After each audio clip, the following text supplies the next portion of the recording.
Buying the wrong quad or paying too much can give you some serious buyer's remorse. I'm Charles with Rocky Mountain, and today I'm giving you my top 5 must-do checks when buying a used sport quad so you don't end up making a bad purchase.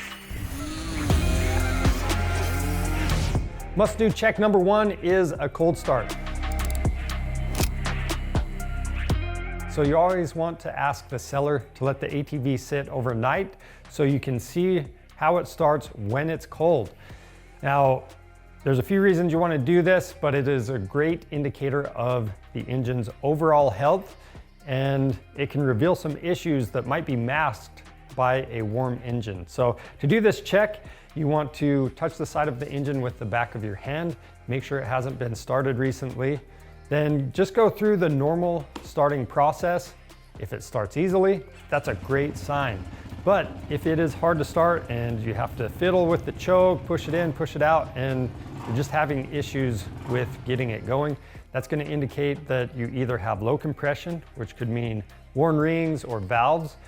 You could have a carburetor that's clogged up, or maybe you have a weak ignition system. So all of those problems, you would have to do some further investigation. The second must-do check is to look for blue smoke near the exhaust pipe once you have that engine running. So if you see blue smoke, that's going to indicate that you have some issues with the top end and it's going to need to be rebuilt in the near future. Now, if you want to get an idea of what's going on in there, if the blue smoke only lasts for a few seconds, it's probably the valve stem seals. But if you have constant blue smoke or blue smoke when you are blipping the throttle, that's going to indicate that the rings are worn out. So again, in either case, you're probably looking at a top end. The third must-do check is to inspect the engine oil. Now you can tell a lot about the engine's health by the oil itself. So every machine is going to be a little bit different on checking the oil. You can always refer to the owner's manual for whatever ATV you are looking at. Some machines are going to have a sight glass, some are going to have a dipstick, and some machines need to be ran before you check that level. So be aware of that. But when you check it, you're going to be looking for the oil level to be at the correct height. And you also want to make sure that it's either a golden brown or maybe even a clear color. If it's really dark, it probably means the owner hasn't changed the engine oil often enough. And if it's low, it's going to indicate that the ATV has either been burning oil or it might even be leaking oil. Now, on the other hand, if you pull the dipstick and you see metal flakes or it smells burned, that's going to indicate you have some problems with the engine.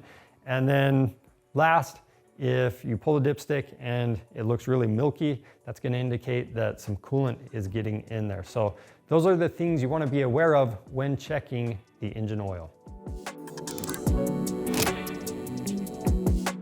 The fourth must-do check is to inspect the air filter. Now these are typically located underneath the seat. You might have an airbox lid that you need to pop off. Some of them will already have that removed, but when you look at that air filter, you want to make sure it's not caked with dirt, because if it is, that probably is a good indicator that the owner hasn't stayed up on the maintenance for this machine. And for me, that would raise some red flags. Now, the other thing you want to be looking for with the air filter is you want to make sure it's not damaged.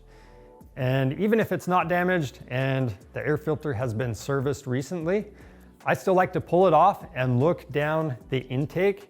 If there's dirt all the way down that intake tract, you know that a lot of dirt has gone by and it's been sucked through the engine, and you're probably looking at rebuilding your top end. So this ATV is a prime example of that.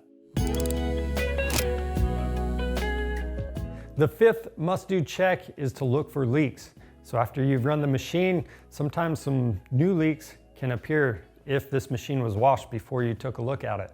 So we're going to be looking all the way around the engine for oil leaks. We're going to be looking for coolant leaks. Take a look around the suspension, make sure the shocks aren't leaking, and you might even want to make sure that if it's a carbureted model, make sure the carb isn't leaking fuel out of the overflow. Now, some leaks are harder to fix than others. So if you have a leaky crankcase or maybe you have leaky shocks. That stuff's a little more involved and can cost you a little more money. So you want to factor that stuff into the buying price, or maybe it's more than you want to take on right now. On the other hand, if it's simple stuff like a valve cover gasket, maybe you need to rebuild the carburetor or replace a countershaft seal, that stuff is usually pretty simple and inexpensive.